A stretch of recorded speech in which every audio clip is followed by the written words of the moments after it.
हमनी के संस्कृति, हमनी के संस्कार सदा रहे हमनी के साथ। भारत के महान ग्रंथ और काव्य सब के संपूर्ण संकलन सब्सक्राइब करें तिलक। यदि आप आज्ञा दी तो एगो प्रस्ताव रखी। कहा? महाराज, अश्वमेघ नाम के महान यज्ञ सगरे पाप के दूर करे वाला परम पावन और दुष्कर बा। ऐसे आप एक अनुष्ठान स्वीकार करी।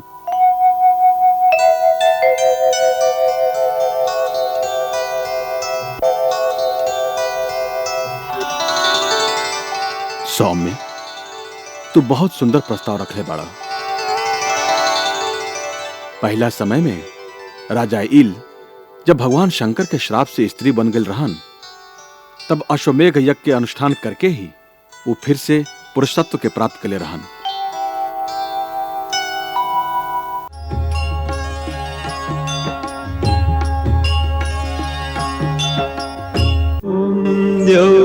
शान्तिरन्तरिक्षगुं शान्ति पृथिवी शान्तिरापः शान्तिरोषधयः शान्तिः वनस्पतयः शान्तिर्विश्वे देवाः शान्तिर्ब्रह्म शान्ति सर्वज्ञं शान्ति शान्ति। कल्याण हो।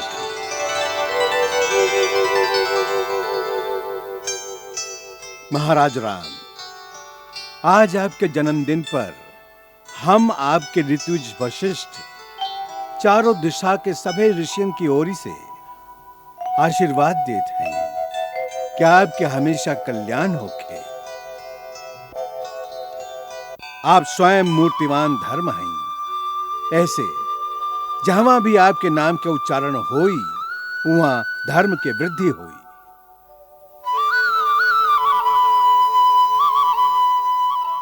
महाराज, हम आपके मंत्रिमंडल और अयोध्या के प्रजा के ओर से आपके जन्मदिन पर आपके अभिवादन करत हैं।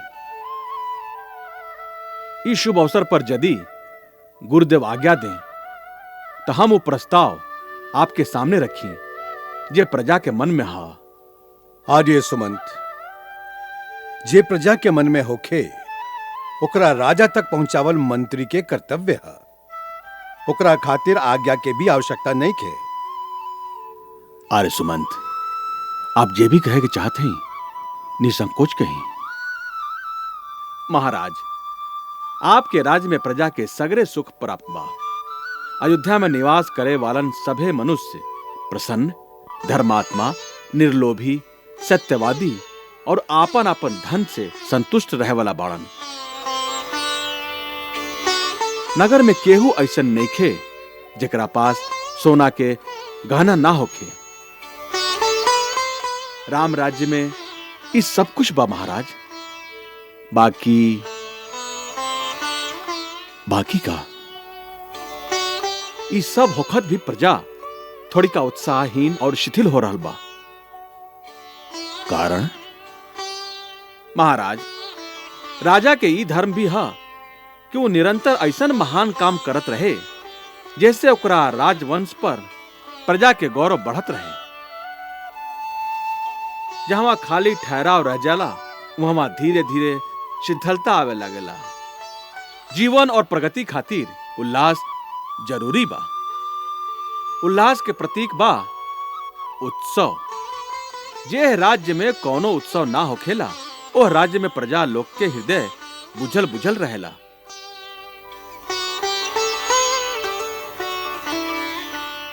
एकर अर्थ बा कि प्रजा के उत्साह बनौले रखे खातिर कोनो न कोनो उत्सव जरूरी बा। महाराज, आर्य सुमंत के ई मत हा तो हमहू उनका से पूर्णतः सहमत हैं।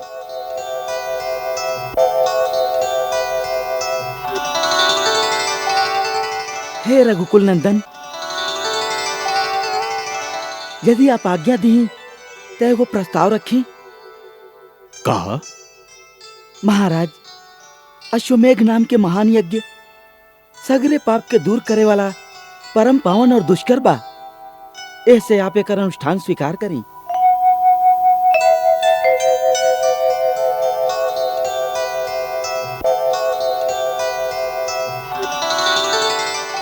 सौम्य, तू बहुत सुंदर प्रस्ताव रखले बाड़ा। पहला समय में राजा इल जब भगवान शंकर के श्राप से स्त्री बन गई रहन, तब अश्वमेघ यज्ञ के अनुष्ठान करके ही वो फिर से पुरुषत्व के प्राप्त कले रहन। यही यज्ञ के द्वारा इंद्र भी ब्रह्म हत्या के पाप से मुक्त भइल रहन। हमके भी यह बात के आभास बा कि रावण के वध करे से हमहु ब्रह्म हत्या के दोषी हैं। सुन ले हैं कि कुंभोदर ऋषि हमार अन्न भंडार से ऐसे अन्न लेहल स्वीकार ना कैलन, कहे कि हम अभी तक ब्रह्म हत्या के प्रायश्चित ना कैले हैं।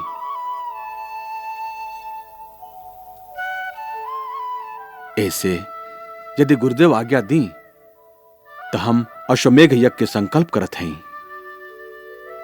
महाराज राम, आप स्वयं पाप और पुण्य के सीमा से परे हैं। आपके न पाप छूट सकेला और न पुण्य, फिर भी हम अश्वमेघ यज्ञ करे से पूरा तरह से सहमत हैं।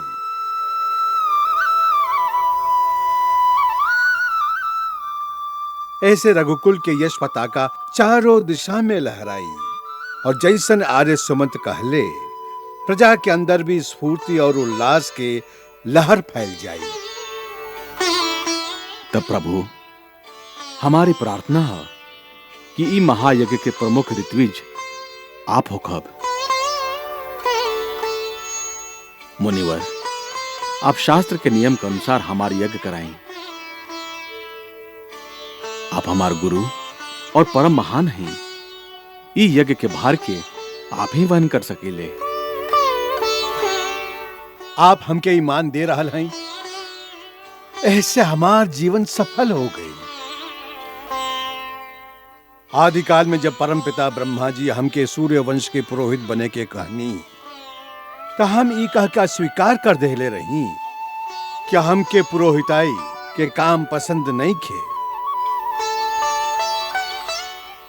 तब वहां हमरा से कहले रही कि आगे चल के यही कुल में स्वयं भगवान विष्णु अवतार ली हैं, जिनके पुण्य कर्म में तू सहभागी बनबा।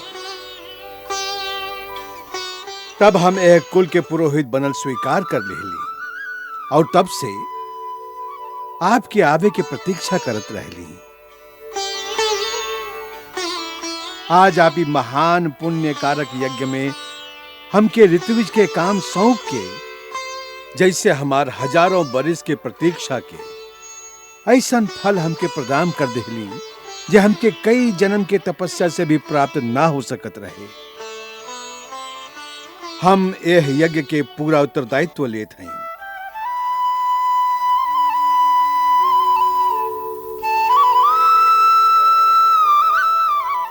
काका काका काका सुनत बड़ा, राजा राम अश्वमेध यज्ञ करे जातड़न। अच्छा, हाँ, सगरे नगर में यह बात के चर्चा हो रहा है। तब तो बहुत कुछ अच्छा हुई। अयोध्या में फिर से रौनक आ जाई। व्यापार कितना बढ़ी। हाँ, देश देश के राजा और उनका सैनिक आ रहल बाड़न। राजमार्ग और नगर के गलियन में ऐसन रेलम पेल छाई, भैया अयोध्या में तक खना खन धन बरसी। जब से सीता रानी एहवा से गईल हई, नगरी तो जैसे श्रीहीन हो गईल है। हाँ, अब कुछ चहल पहल होई। अरे रानी भी तो नया आ गई है। काहे काका? अरे तो इतना बड़ा यज्ञ राजा राम का पत्नी के बिना ही करी है। शास्त्र के अनुसार पत्नी के बिना तो कौनो भी धर्म के काम ना हो सकेला। ऐसे यदि यज्ञ के अनुष्ठान कैले बाड़न तो ब्याह की योजना भी जरूर बना ले हुई है। हम लोगों के महाराज राम के आगे ता सगरे संसार माथा झुकावेला। जौना देश के राजकुमारी अच्छा लगी वह राजा अपन अहोभाग्य समझिए। हाँ, हम तो सुन ले हैं कि काशी के राजकुमारी बहुत सुंदर है और वो बहुत भाग्यशाली भी है और काशी के महाराज था स्वर्गवासी महाराज दशरथ के मित्र भी बाणन। तू देख लियो वह नाता होई।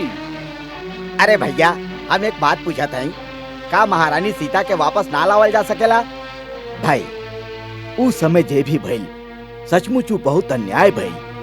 हो सकेला अन्याय ही भइल हो, बाकी ओह समय वो अन्याय के विरुद्ध केहू ना बोलल, और जब ओह समय कुछ ना बोलल तब बात करे से का फायदा?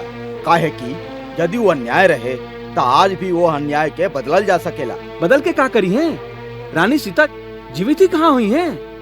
यदि कहीं होती तो अब तक कोनो समाचार तो मिलल रही। कुछ भी कहा भैया, हमके तो कबो कबो ई लागेला कि एगो सती स्त्री के संगे जे अन्याय भइल बा, ओह पाप के भागीदार अयोध्या के सगरी प्रजा भी बा। हम तो कहत हई यह मौका बा जब हम लोगन के राजा पर जोर देवे के चाहिए कि यदि सीता निर्दोष बाड़ी तो उनका यज्ञ खातिर वापस बुलावल जाए, ना तो समझ ला भैया, ए पाप खातिर हम लोगन के नरक भोगे के पड़ी। भैया, जब नरक भोगे के होई भोग ले। अब तो महाराज राम के बियाह के तैयारी करा, यज्ञ के रौनक तो होबे करी। बाकी एकरा से पहले बियाह के जो धूम मची ओकर आनंद स्वर्ग के आनंद से भी बढ़ के होई। भाई, हम तो महाराज राम के बारात में जाए के पूरा तैयारी कर ली हैं। का सगरी प्रजा राम के ब्याह खातिर उत्सुक बा? केहू सीता के बात ना करता।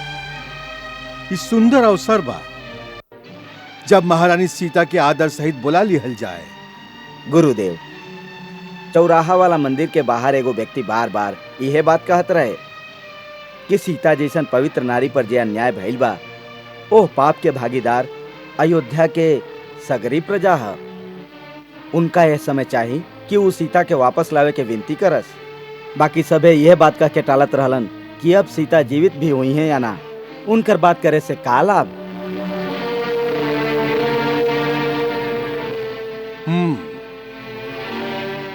और एकरा अलावा नगर के समाचार का बा? गुरुदेव, नगर में जहाँ जहाँ भी गईली हर जगह खाली यज्ञ और विवाह के ही बात हो रहल बा।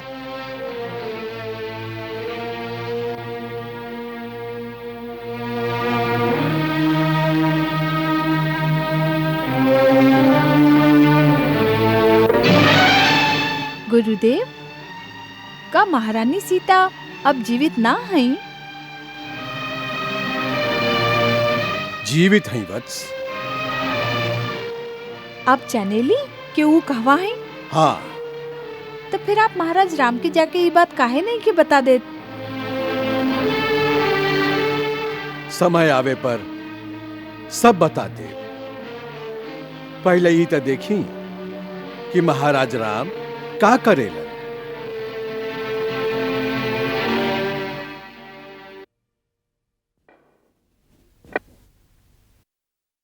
बहुत देर कर दिली माई।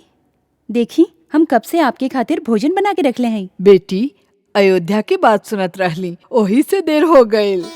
अयोध्या के? हाँ, आज मुनि लोमहर्ष कौनो काम से अयोध्या नगरी गईल रहन और सबके उम्मा के समाचार सुनावत रहन। कौनो विशेष समाचार बाका? वहाँ सब कुशल मंगल तो होकबे करी। कुशल मंगल तो बा ही, अब और भी बड़ा उत्सव होके वाला बा। हुआ उत्सव? कौन बात के? महाराज कौनो विजय प्राप्त कइले हैं? ना, ऊ अश्वमेघ यज्ञ करे जा रहल बाड़न। सगरे नगर में उत्साह के लहर फैल गईल बा। अयोध्या में दोहरा धूम मच रहल बा। एक ओरी यज्ञ की तैयारी और दूसरा ओरी महाराज के ब्याह के चर्चा हो रहल बा।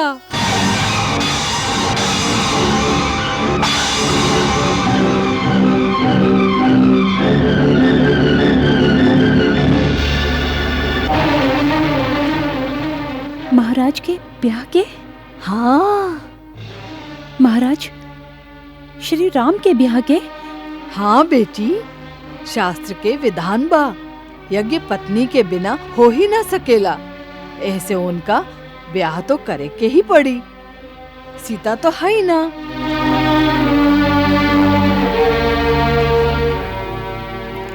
सीता होई भी तो सीता के केहू ढूंढ लेना होगी। ढूंढे के होखत तो ओकर त्याग ही काहे करतन बेटी। केकरा से ब्याह हो रहल बा ई पता चलल? ई त ना बतौलन, बाकी ऊ तो सर्व समर्थ राजा बाड़न। संसार में ऐसन कौन राजकुमारी होई जे उनकर पत्नी होखे में गर्व ना अनुभव करी। हाँ माई, उनकर पत्नी बने खातिर त करोड़ों जन्म के पुण्य चाहिए। सबके भाग्य में ऐसन वर कहाँ।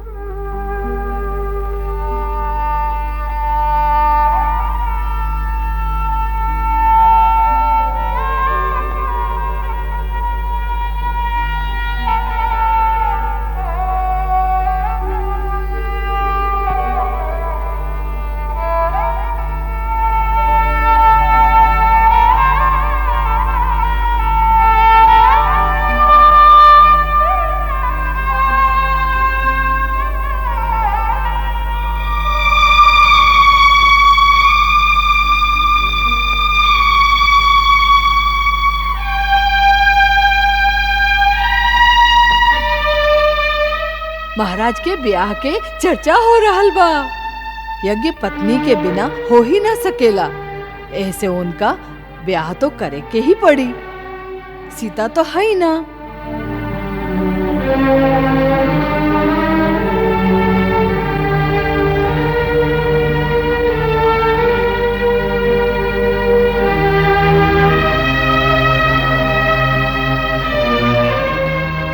आज हम तोके एगो वचन देते हैं।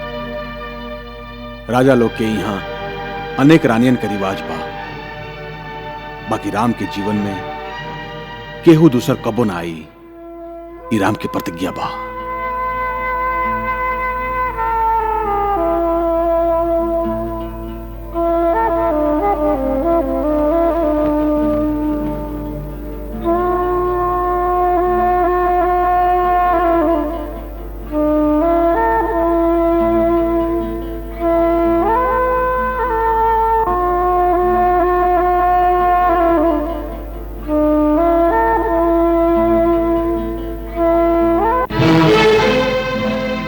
का कहत हवा? प्रजा हमार बियाह के तैयारी भी आराम कर दिलस। जी महाराज, लोगन में देश विदेश के राजकुमारी के चर्चा भी हो रहल बा। बहुत लोगन के तब ये भी कहना बा कि आप काशी की राजकुमारी के चयन भी कर लेले हैं।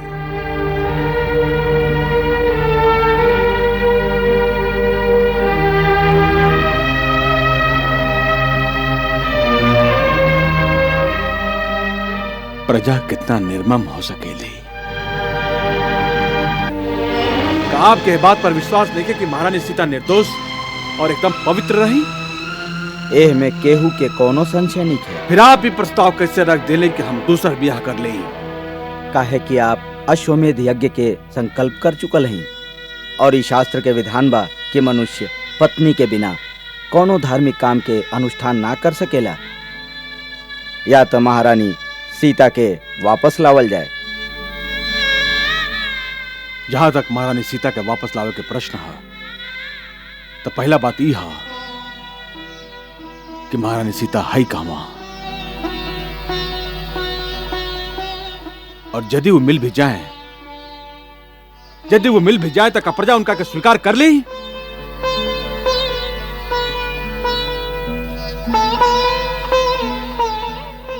मतलब उनकर वापस आवे के आशा बेकार बा? फिर तो और कोनो उपाय नहीं खे। बाकी उपाय कि हम दूसरा ब्याह कर ली हमके स्वीकार नहीं खे। प्रजा खातिर हम अपन सुख के बलिदान कर दिली। हमार सीता अपन सरों से बलिदान कर दिली। प्रजा खातिर इतना त्याग कौनो भी राजकुल खातिर गौरव के बात बा।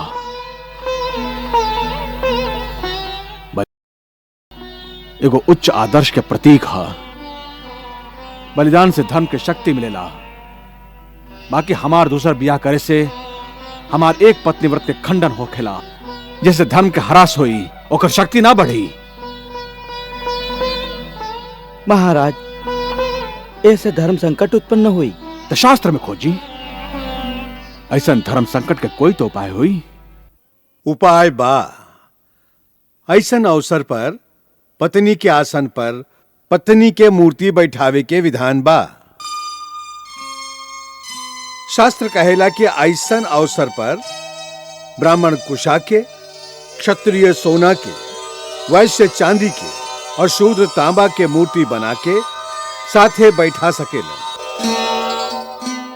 महाराज, हम आपसे सहमत हैं कि आपके खातिर केहू और के संगे बियाह करल धर्म विरुद्ध होई। ऐसे विश्वकर्मा से प्रार्थना करब कि वहां देवी सीता के स्वर्ण मूर्ति के निर्माण करें।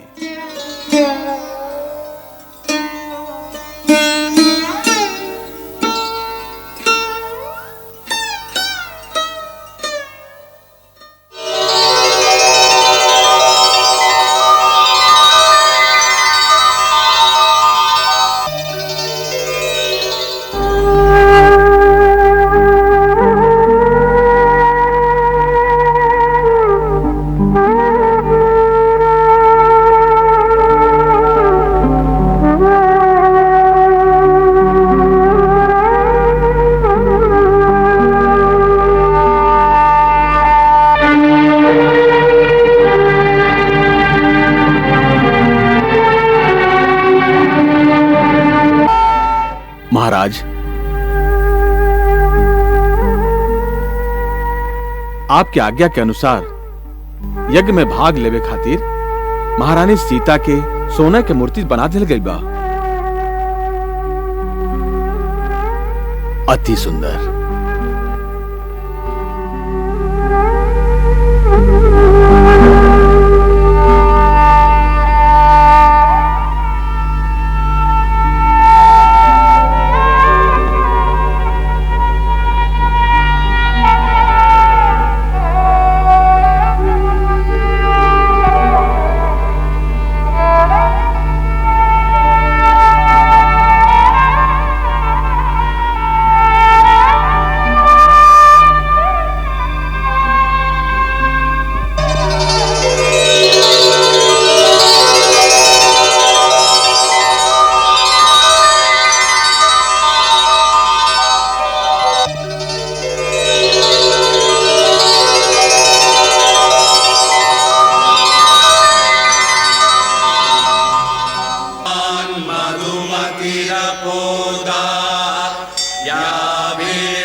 व्योति व्याधि महारथो जायतां सभेयो युवा जायतां निकामे निकामे नः पर्जन्यो वर्षतु फलवत्यो न ओषधयः पच्यन्तां योगक्षेमो नः कल्पताम् मधुवातारतायते मधुक्षरन्ति सिन्धवाः माध्वीर्णः सन्तोषधिः मधुनक्तमतोषसो मधुमत्पार्थिवग्वंरजः मधुद्यौरस्तु नः पिता मधुमानो वनस्पतिः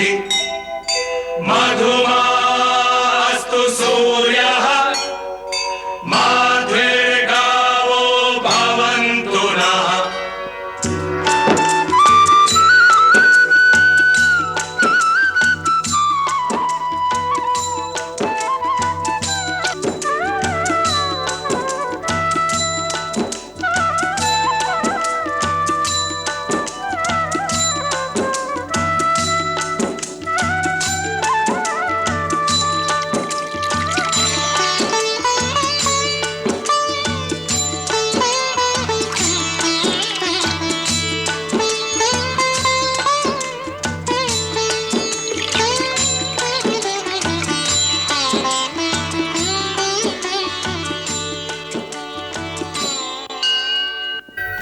हे कौशल देश के राजमाता लोग, हम आपके पुत्र राम एह महान अश्वमेघ यज्ञ के प्रारंभ करे के अनुमति मांगे आइल हैं और एकरा के निर्विघ्न पूरा होके के आशीर्वाद भी।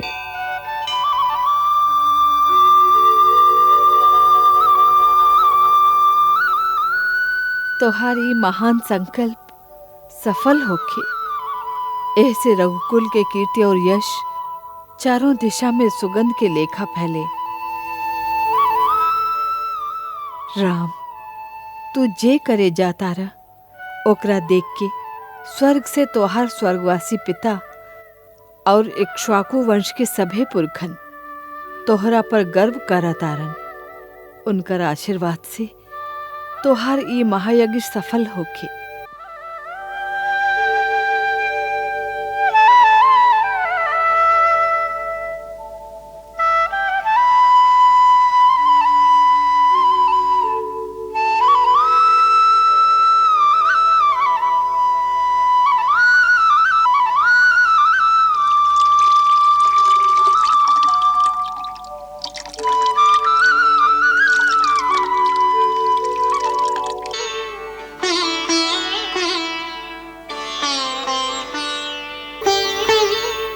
हे धर्मपिता, हम महाराज दशरथ के पुत्र राम अश्वमेघ यज्ञ के प्रारंभ करे के आज्ञा मांगत हैं।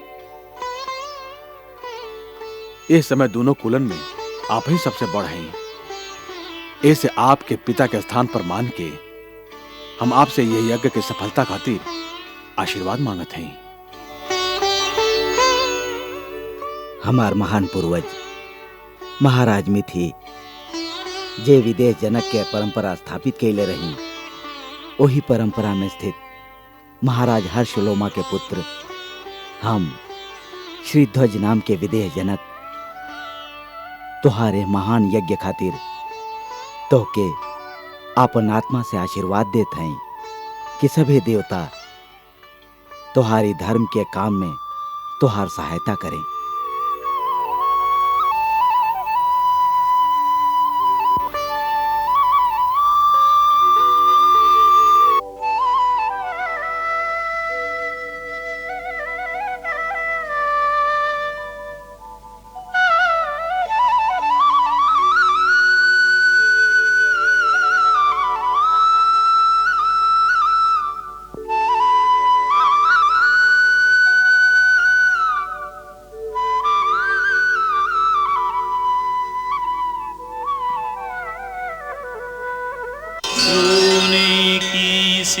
को सबने सूने नैनों से देखा,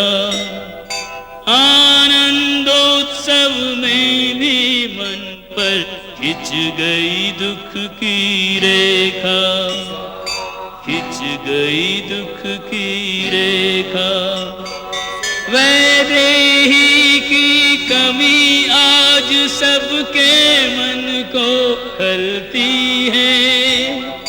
यज्ञ हो रहा वेदी पर, हृदयों में अग्नि जलती है।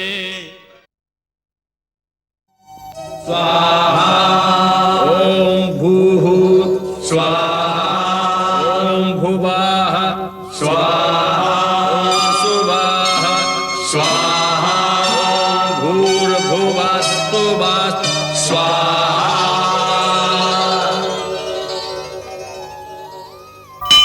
तोहार माई बहुत समय से जौन व्रत के अनुष्ठान कर रहल हई, ओकर समापन पूजा खातिर हमके स्वयं संगम पर जाए के हुई। हमारा अनुपस्थिति में आचार्य देवगिरी आश्रम की व्यवस्था समरिए। तू दोनों परमवीर और तेजस्वी वाला, ऐसे आश्रम के रक्षा के भार हम तोहके सौंपत हैं। आप निश्चिंत रहीं गुरुदेव, हम लोगन के होकर आश्रम पूरा तरह से सुरक्षित रही। एकर हमके पूर्ण विश्वास बा कि हमार शिष्य संसार के बड़ा से बड़ा शक्ति से न डराए वाला बाड़न, न हारे वाला। ई याद रखी है, हम हमेशा तोहार संगे हैं। गुरुदेव, शिष्य तो हमेशा अपन गुरु के बल पर ही लड़ेला, ऐसे हम अपन गुरु के कैसे भुला सकत हैं।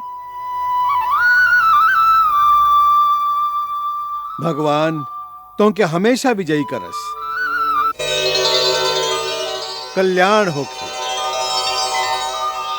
महाराज, यज्ञ के घोड़ा के बुला लिहल जाए। लक्ष्मण, जय आज्ञा।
हे यज्ञ के महान अश्व, तू चारों दिशा में रघुकुल के यश फैलावा और दिग्विजय प्राप्त करा।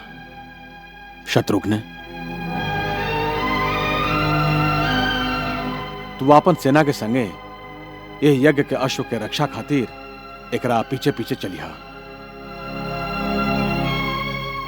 ये पुण्य आत्मा अश्व स्वेच्छा से जहर भी जायल चाहे, एकरा के जाय दिया। रास्ता में एकरा माथा पर लिखल चुनौती के पढ़ के यदि केहू एकरा के रोके या पकड़ेगे तो तोहके ओकरा से युद्ध करके ये अश्व के स्वतंत्र करावे के होई।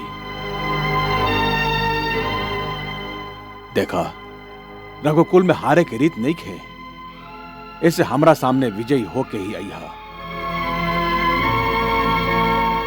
तोहरा लौटे तक ये यज्ञ पूजा हर दिन चली और ई दिग्विजय अश्व के लौटला के बाद ही यह यज्ञ के पूर्णाहुति हुई।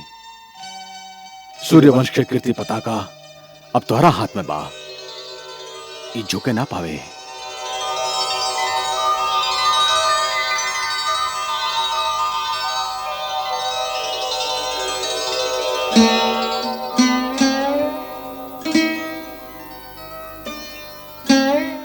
जा, भगवान तुम्हारी रक्षा करें।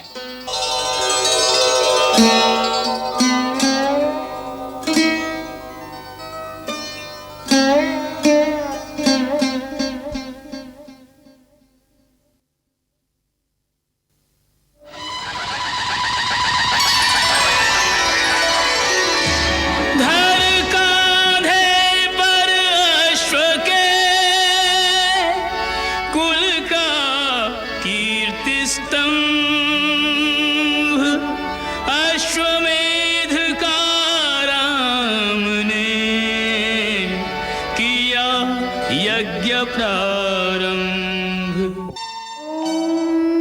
इदं विष्णुः विचक्रमे त्रेधा निदधे पदम् समूढमस्य पांसुरे स्वाहा।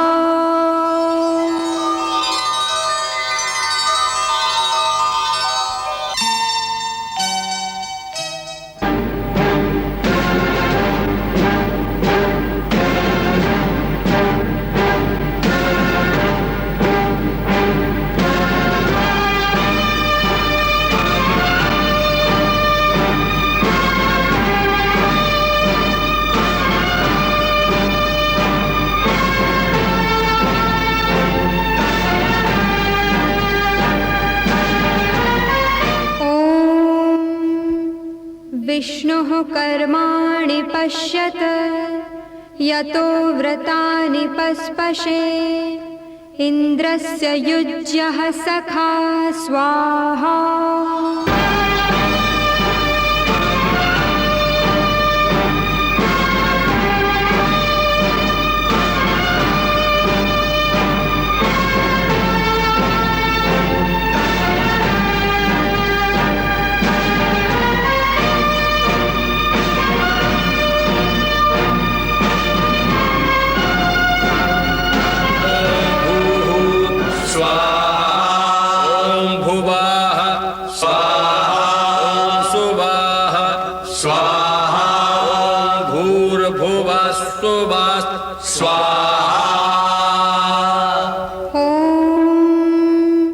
त्रीणि पदा विचक्रमे विष्णुर्गोपा अदाभ्यः इतो धर्माणि धारयन् स्वाहा।